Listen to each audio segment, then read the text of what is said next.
నీళ్ళు ఎప్పుడన్నా అప్పుడుండే ఇప్పుడు కొత్తగా తయారైంది. అప్పటికేం ఉండే అప్పటికి కూడా కప్పుంటా. ఇప్పుడు నీళ్ళు కొత్తగా తీసుకొచ్చారా? పైప్ లైన్ వేసారా? పైప్ లైన్ వేసారు. అంటే ఎప్పుడు నీళ్ళు ఉండేలాగా. ఎప్పుడు ఏ నదిలో నుంచి పాయ వస్తుంది? పార్నపల్లి రిజర్వాయర్.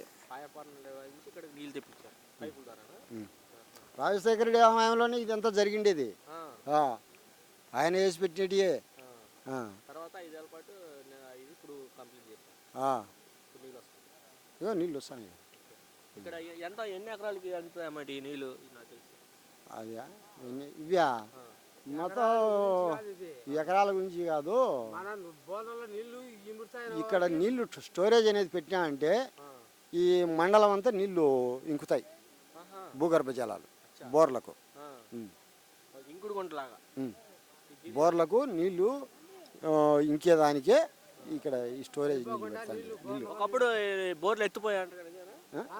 ఎత్తిపోయి చాలా ఇబ్బందులు పడినాము. ఇప్పుడు ఎన్ని అడుగులకు వస్తుంది బోర్లు? ఇప్పుడు ఎన్ని అడుగులు బోర్లు వస్తాయి? ఇప్పుడు వచ్చేదంతా 250 అవతరాలు ఉండే. అప్పుడు 1100 1200 ఉన్నాయి.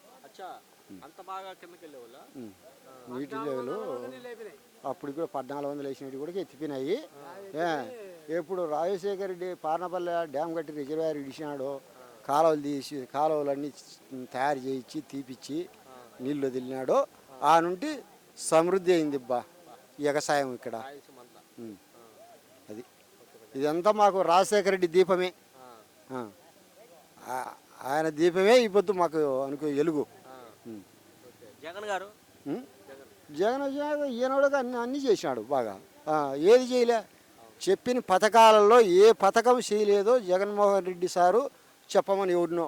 చంద్రబాబు నాయుడు కూడా ఏం చేసినాడు? చంద్రబాబు నాయుడు ఏం చేసినాడు? వచ్చిన అద్దు కట్టుకొని ఏంది చేసిందంటూ చంద్రబాబు నాయుడు లేదు. ప్రజలు నోటికి చెత్తి కొట్టుకుంటున్నారు. అదే జగన్మోహన్ రెడ్డి పరిపాలనలో చెప్పిన నిధులు అన్నీ ఖచ్చితంగా ఇచ్చినాడు. ప్రజలకు అందరికీ అందినాయి. బాగా బతికినారు.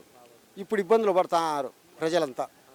ఈ పరిపాలనలో చంద్రబాబు పరిపాలనలో చాలా ఇబ్బందులు సమస్యలు ఎదుర్కొంటున్నారు ప్రజలు.